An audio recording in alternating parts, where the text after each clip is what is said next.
Hey everybody, AJ from Knights of the Apex here, going to be reviewing the PSE EVO NXT 31. Here we go.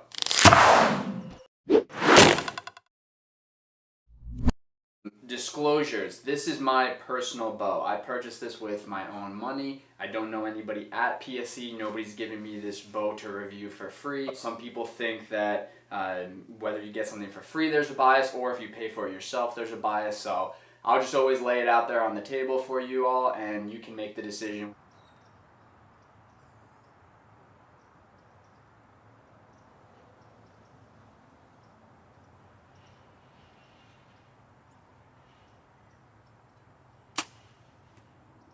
Let's go over stats. So 6.5 inch brace height.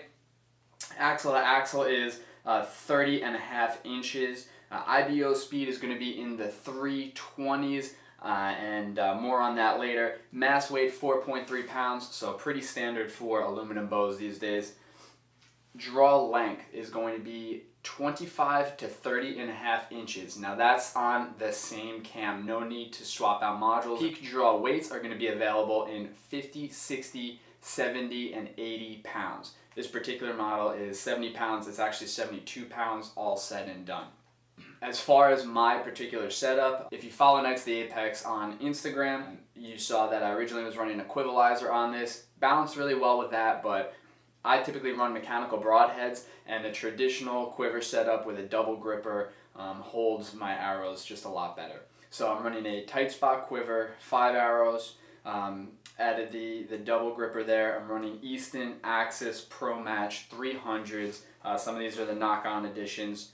DCA custom arrow wraps, nocturnal nocks, Easton bully vanes, and I'm going to be running standard Axis hit inserts with 100 grain heads and SEVR Broadheads.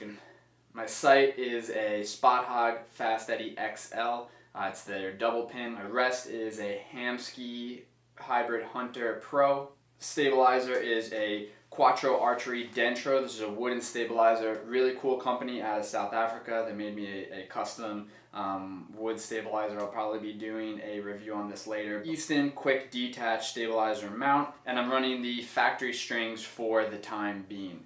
Really impressed with these strings so far. Once I set the bow up, there was no break-in period. I haven't had any peep turn over time, no stretching of the cables. I've got about 750 to 1,000 arrows through it, so not a ton of volume, but a decent amount, enough to usually be able to tell how much, if you're going to get any significant stretch.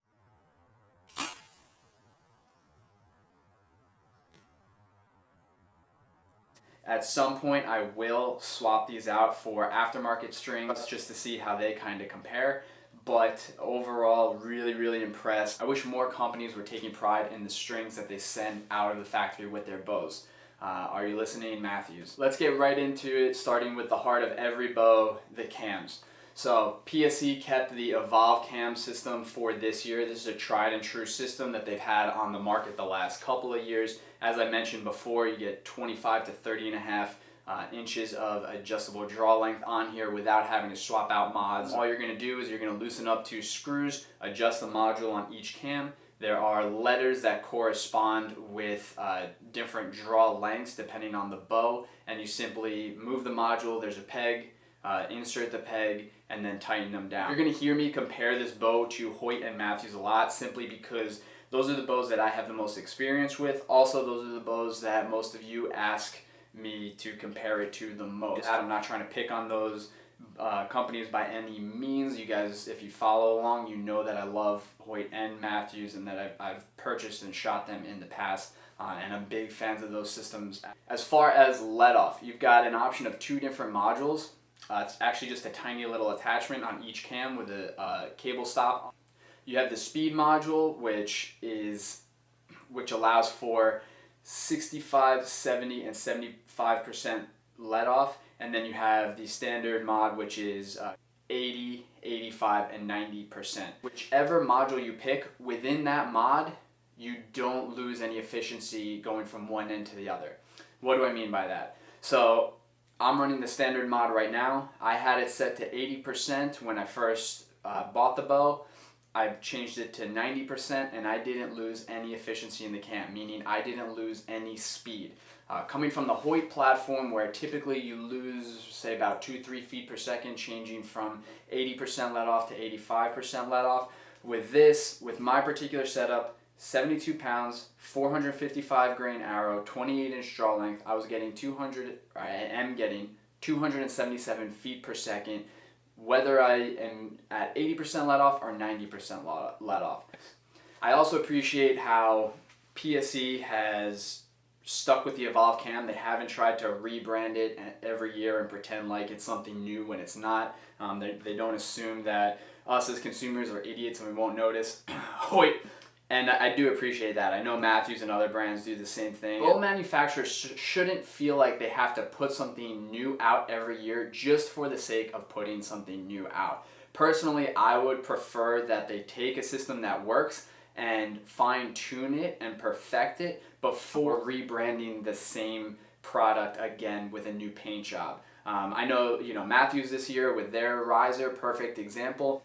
They took their two best-selling bows of all time, the Vertex and the Triax. They took the features from both, streamlined them, so now you have two bows, the VXR 28 and the VXR 31.5. With the same features, they increased the riser and changed the design slightly, right? Added a new paint job, and again, streamlined the features across them. That makes perfect sense to me.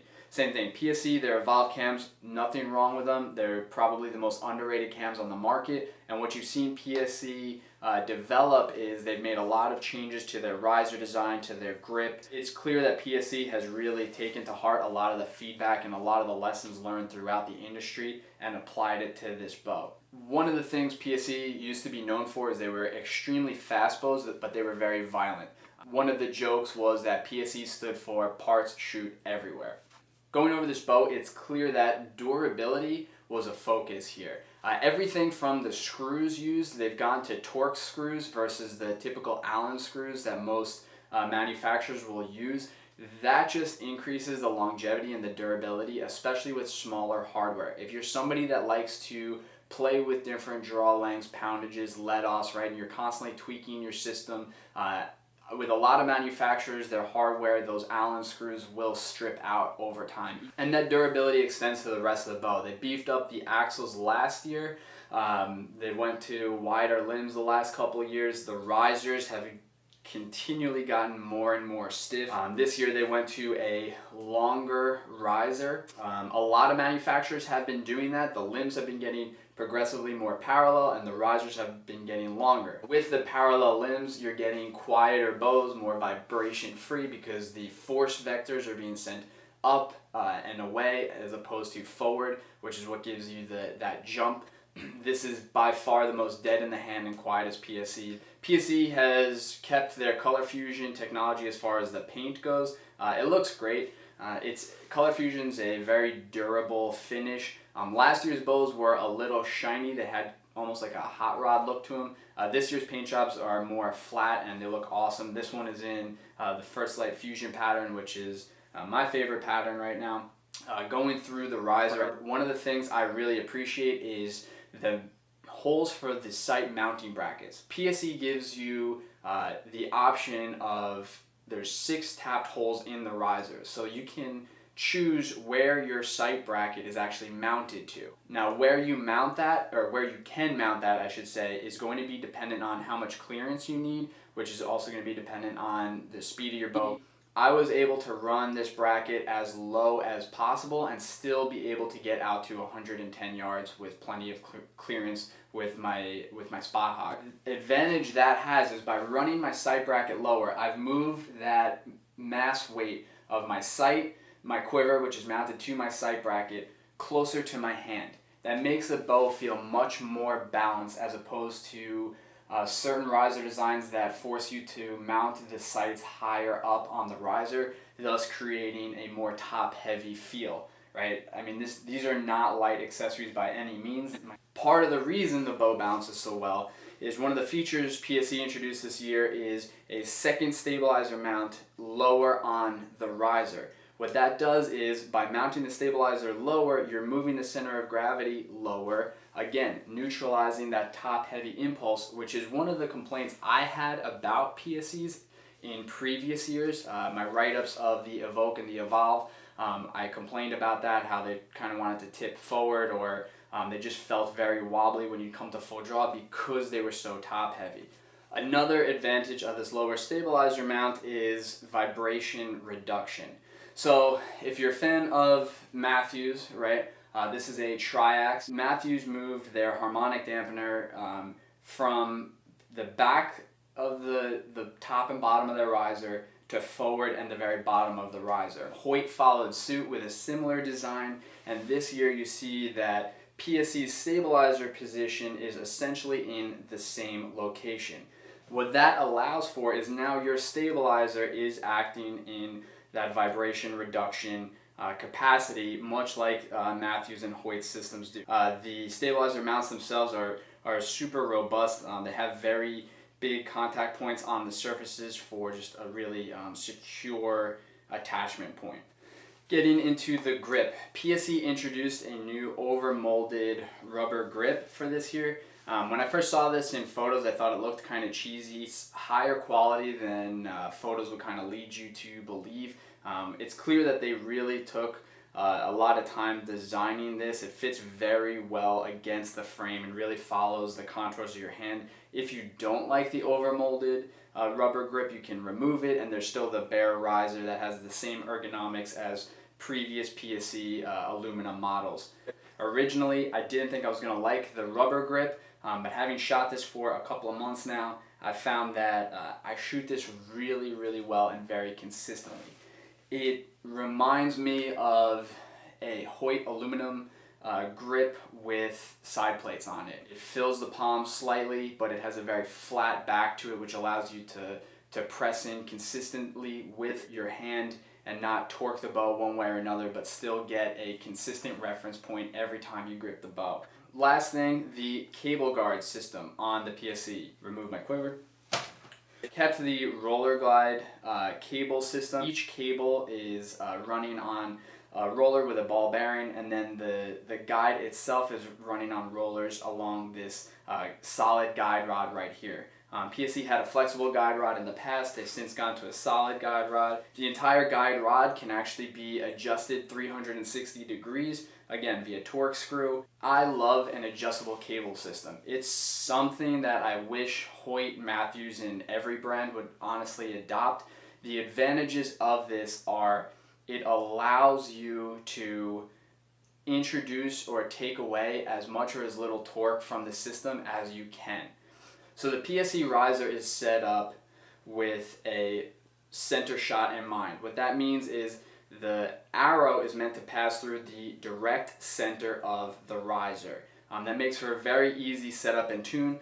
Once your cams are timed, simply find the center between both cams. That's your knocking position, tie it in. From there, I'll put my rest on. I'll make sure my arrow is roughly 90 degrees with the string. I'll just eyeball it. I will then set my rest left to right so that the tip of my arrow, my limb bolt, and my strings and cams are all in line with one another. In a perfect world, when I go to paper tune it, I should be dead nuts. With the Matthews systems, I find I usually have to swap one of the top hats. It's usually the bottom one, and then I'm good to go. With the Hoyt system, sometimes I have to add some turns to the yokes, and depending on the poundage, I have to offset the cam slightly to get it to paper tune correctly. One of the advantages of the cable guard system is it allows you, again, you can add or remove torque from the system. So with a knocked arrow, what I can do is move the cable guard so that it's in as close to my arrow as possible, but still allowing for enough vein clearance so I'm not going to get contact with my cables. As you come to full draw and the pressure of your limbs is transferred from your string to your cables, the closer those cables are to the center of your riser, the less torque there's going to be in the system. The easier, the smoother your draw is going to be, the more efficient the bow is going to be. It's a little thing, but I think it makes a big difference, and it makes tuning just a little simpler. One thing I glossed over is the wedge lock pockets on the limbs. I glossed over because honestly I don't use it, and none of the PSE shooters I know use it. What the wedge lock is it allows you to wedge and lock the limbs in their position. Now, the build quality on this bow is phenomenal. I haven't had to worry about that, right? I doubt there'd ever be any shifting. I've never noticed that on any of my bows in the last 10 years. I think it's probably a legacy technology that PSE has opted to carry over, so it's basically a redundancy at this point, but regardless, it's nice that they still include it. And that goes for everything I just talked about, right? So the cams, the let-off modules, the wedge lock system, the different sight mounting points, the adjustable cable guard, modular grip, different stabilizer positions, all of these things allow you to cater this bow to how you want to shoot it. There are threaded points for adding weights at both ends of the riser. It just gives you more possibilities for tuning this bow and making it your own to fit your style of shooting. And if you've been paying attention to the 2020 flagship bows that came out, you'll notice that there was definitely a focus on shooter confidence and tunability. Brands like Elite and Bowtech have introduced new technologies so that you can do more of the tuning on your own at home without the need of a press. You still need a press for swapping out strings and cam timing and things like that, but it's nice to see those technologies going forward and to see companies acknowledging that their consumers aren't idiots. People want to take responsibilities for their setups. Now, as far as how this bow feels to shoot, it's a super smooth draw, and then there's a bit of a hump before it dumps off into the valley.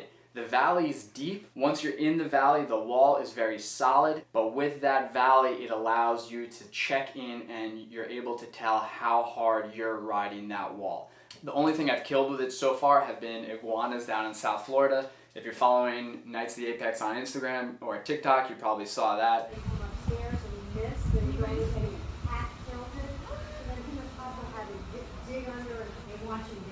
Yeah, I grew up in Fort Lauderdale, so we grew up on a lot too. Did you have a lot of it there? Go eat our mangoes.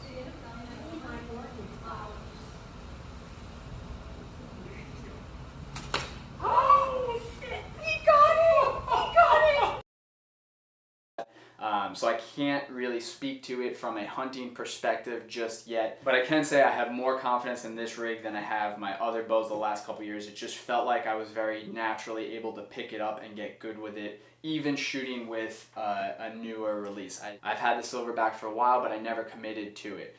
New rig, new system, essentially new release, and I'm shooting this the best I've shot any bow that I've owned. I'm able to hit the smaller soda bottles, that's pop for those of you in the Midwest, out at 100 yards and do so consistently. That's pretty good for me. I'm not an Aaron Snyder, I'm not a Levi Morgan, I'm not a John Dudley, but I'll take that. It's a very quiet bow, very dead in the hands. It's not as quiet as the Matthews systems and it's not as vibration free. I think Matthews has the entire field just smoked in that category. One of the reasons I went with the PSE was I felt like it's a very underrated system. It just hasn't gotten a lot of attention, and I think a lot of that has to do with just marketing. I mentioned earlier how most of you ask how every bow compares to the Hoyt and the Matthews. And reading through social media, you would think that those brands are the only companies producing quality bows. They're not. You could buy any of the 2020 flagship models and no one in their right mind could fault you for it. They each have their own designs, their own character, and ultimately what's going to separate a good purchase from a great purchase is going to be which one complements your style and your purpose the best. But you can't go wrong with any of them. They're all quality. Oh, well, Matthews is the best, Hoyt's the best, this thing sucks. No, they have the best marketing. That's all it is. Everybody remembers the Hoyt dry fire video. Everybody remembers the Matthews Proving Ground video from last year, or Levi Morgan's 100-yard sheep shot, right? They have a fantastic team of pro staff shooters and content creators and a fantastic product, but that marketing has really pushed them over the edge. In comparison, I don't remember the last PSE advertisement I saw. So I'm really hoping that in 2020 they bring some people on board that are going to shed light on this system and its advantages a little more. I know they brought on Dirk the Bugler, Stealthy Hunter, Ryan Lampers, Donnie Vincent, the Drurys, I can never do that right. as I'm recording this, John Dudley from Knock On announced that he's going to be leaving Hoyt. That's been a long-term partnership. So if you follow John Dudley, if you're part of the Knock On Nation, I know I am, you know that Dudley is an educator. He wants to grow the game. And the partnerships that he's pursued have been with companies and brands that allow him to do that. Some people have speculated he's going to go back to Matthews. I would highly doubt that. In my approximation, the only reason you don't see more PSEs on shooting lines is simply because of the lack of exposure they've got. If they were able to sign to Dudley, it would be a dream partnership for the two of them. You've got the longest running compound bow manufacturer, and you've got the greatest educator that the archery industry has had probably since Fred Bear, and I can't think of anybody that could highlight the advantages of this system better than Dudley. We'll see what happens. I'm sure they'll announce that at ATA this week. If he was to go to Prime, I'd be excited about that too. I have a feeling it will be PSE. He did interview the president and CEO of PSE, Pete Shipley, earlier in the year. And even if you're John Dudley, you don't just casually meet and interview the CEO and president of a major bow manufacturer, especially when you're signed with another bow manufacturer. So I think the safe money would be that we'll hear an announcement that he will be going to PSE later in the week. And tangent, coming back to the EVO NXT, you guys almost forgot I wasn't done yet. The one detractor that people will probably point out to when it comes to this bow and all the PSE line this year is the IBO speed. So I mentioned before it's going to be in the 320s. Now I was getting 277 with a 455 grain arrow, 72 pounds of pulling weight, and 28-inch draw. To give you a comparison to my verdicts from last year, which was 75 pounds and 28.5 inches, I don't know why I shot it longer, but I did. That bow was shooting 292 with the same arrow. So 15 foot per second difference. Granted, if all things being equal, we can probably assume that a ½ inch of draw length, that's about an added 4 feet per second, 3 to 4 feet per second. The added 3 pounds of pulling weight, that's another couple of feet. So let's say the verdicts is 10 feet per second faster than the EVO NXT, right? That's probably a pretty solid approximation. That's not that much. The Hoyt's going to be even closer. If you're a shorter draw length shooter, then I could understand you wanting to go to the faster bow. Again, like I said, any of the flagship bows wouldn't fault you for purchasing, but I think you'd be doing yourself a disservice if you didn't check out the PSEs this year and all of the other flagship models that are out. Compare them, shoot them, build up that mental encyclopedia of bows. I'm of the mindset of I want all the data and then I'll sift through it and make the choice that I think is going to be best for what I need. A lot of times in archery, I found what I think I like and what actually fits me best and what suits me best are two different things. So that's it. First bow review on the Knights of the Apex YouTube channel. Like and subscribe. Follow along on Knights of the Apex on Instagram and TikTok. I'm going to be putting out more videos moving forward. That's going to be a focus of 2020. You all asked for it. I'm going to be getting away from articles a little bit and going more towards video. Definitely sign up for notifications. That way you stay up to date with everything. Drop us a comment below. Let me know what you think. Links to all the information and accessories that I talked about in this video, as well as some of the products from our partners, will be down below. So check those out if you're interested. Thanks for watching, and send them straight. Sorry for the wardrobe change. I was editing this video and I realized that I never directly confronted why I decided to go with the PSE NXT over the other 2020 flagship models. So let's get into that now. My criteria for 2020. I was open to any of the brands I had owned previously, but I was really looking to try a new system. That way I could gain expertise in it and be able to relate to other people and hopefully help some of you watching this video or trying to make a decision between different bows, and I could give some honest feedback. When I looked at Hoyt and Matthews, which are by far the most popular companies out there right now, Hoyt didn't bring anything to market in 2020 that I felt like I hadn't already experienced in previous generations of bows. It's the same riser. The cams are very familiar. They improved the modules slightly so that it's a stiffer wall, but there's nothing there that I felt like I really had anything to learn or gain from.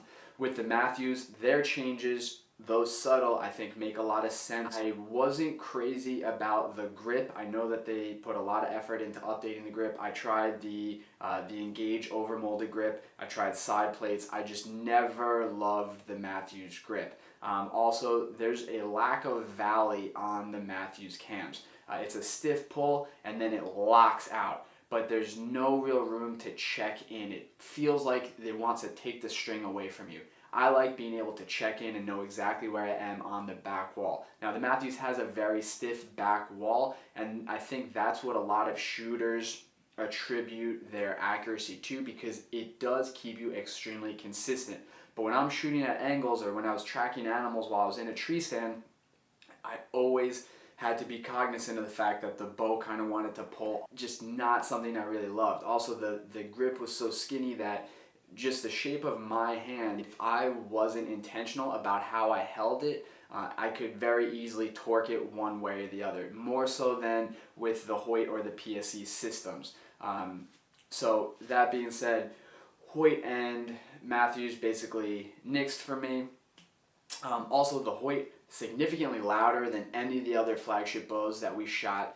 My wife came with a bunch of us when we went to our local shop, Adventures Archery, to test a lot of the new bows, and when it came time to test the RX4, she actually picked her head up from her phone and went, that one was much louder. It is what it is. Still a great bow. I would take it into the woods and have absolute confidence in it, but with all of my other considerations, just not a winner for me this year. If I'm being honest, the Elite and the Bowtechs, I was interested in some of the features they brought to the table. Bowtech did impress me, but there was just something intangible.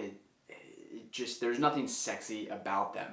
The Bowtech, it felt a little less stable than the SR line last year, and it was significantly slower, but I didn't feel like it had the trade-offs. The Prime and the PSE very quickly became the front runners. I like the Prime a lot. I've been saying for the last couple of years, it's one of my favorite bows I've had. It's a great bow. I have nothing to knock it for. The shot impulse, you feel that initial hit, and then there's no vibration afterwards. I just didn't like the grip as much as the PSE.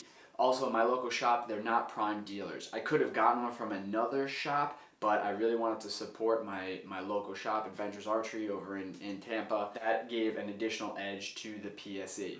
Now, keeping in mind that I was looking for a shorter axle-to-axle bow, I can't always control the types of stands or setups that I'm going to be in.